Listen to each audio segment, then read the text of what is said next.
Good morning छात्रगण। आज हम करते हैं मेडल के अनुवांशिकी के नियम।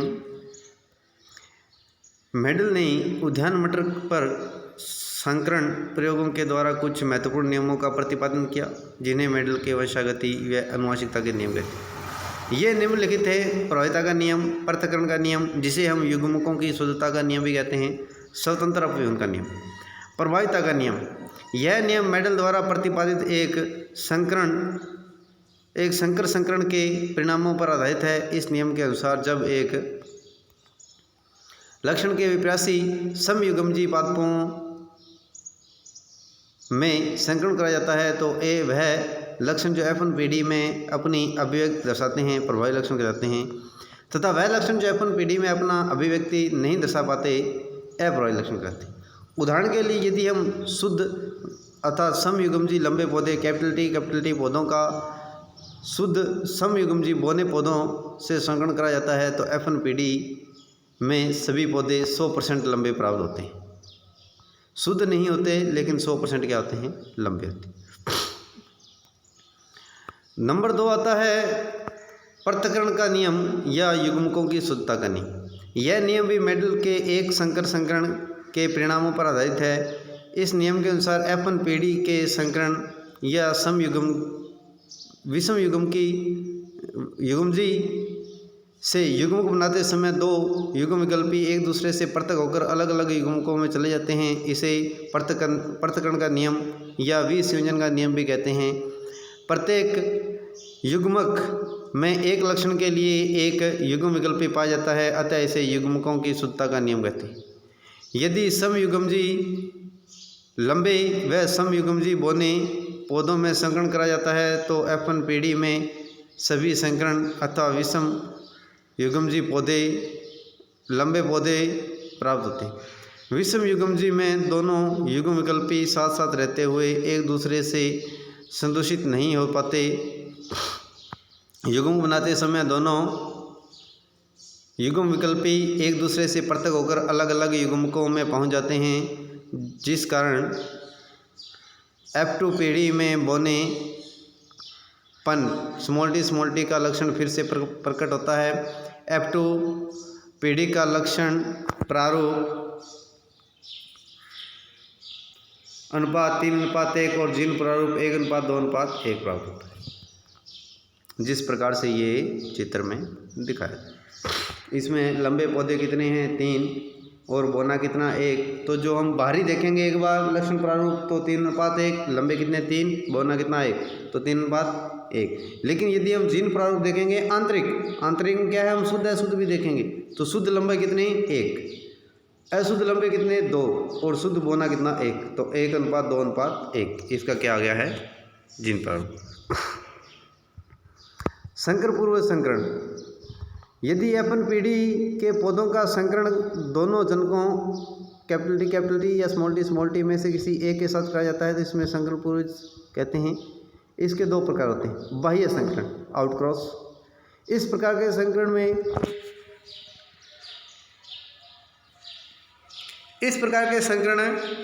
में F1 पीढ़ी के पादपों कैपिटल टी का संकरण अपने प्रभावी जनक कैपिटल टी से करवाया जाता है।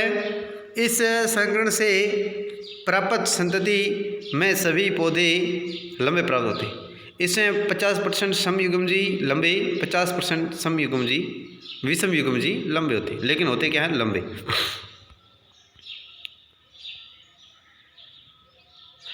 तो इसका जो लक्षण प्रारूप 100% लंबे, जीन प्रारूप 1:1।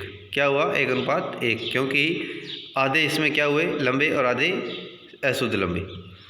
परीक्षण संकरण क्या होता है, परीक्षण, यदि F1 पीढ़ी का संकरण अप्रभावी जनक के साथ कराया जाता है तो इसे परीक्षण संकरण कहते हैं। इस संकरण से प्राप्त संतति में लक्षण प्रारूप एवं जीन प्रारूप समान अर्थात 1:1 प्राप्त होता है। 50% विषम युग्मजीय लंबे और 50% समयुग्मजीय बौने प्राप्त होते हैं। इसमें भी लक्षण प्रारूप जो है वो 50-50 और जीन प्रारूप 50-50 1:1 प्राप्त होता है। स्वतंत्र अपव्यूहन का नियम आता है। इसके बाद मेडल का यह नियम द्विसंकर संकरण के परिणामों पर आधारित है। इस नियम के अनुसार यदि दो या दो से अधिक विप्रासी लक्षणों युक्त पादपों का संकरण कराया जाता है तो एक लक्षण की वर्षागति का दूसरे लक्षण की वर्षागति पर कोई प्रभाव नहीं पड़ता, अर्थात प्रत्येक लक्षण के युग्मविकल्पी केवल पृथक ही नहीं होते अपितु विभिन्न लक्षणों के युग्मविकल्पी एक दूसरे के प्रति स्वतंत्र रूप से व्यवहार करते हैं या स्वतंत्र रूप से अपव्यूहित होते हैं। इसे स्वतंत्र अपव्यूहन का नियम कहते हैं। उदाहरण के लिए मटर के समयुग्मजी पीले और गोलाकार जैसे कैपिटल वाई येलो और गोलाकार आर से बीज वाले पौधों का हरे झुर्रीदार स्मॉल वाई और स्मॉल आर बीज वाले संकरणों से संकरण कराया जाता है तो F1 पीढ़ी के सभी पौधे पीले गोलाकार बीज capital Y capital R small R प्राप्त होते हैं F1 पीढ़ी के संकरण स्वपरागण कराने पर। अब F1 पीढ़ी में परस्पर क्या कराया स्वपरागण, ध्यान रखना स्वपरागण कराने पर F2 पीढ़ी प्राप्त होती है।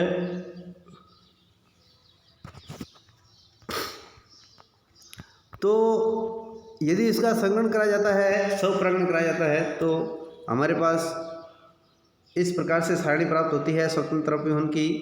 तो इसका जो लक्षण प्रारूप है वो हमें प्राप्त होता है 93-31 अर्थात 9:3:1:1।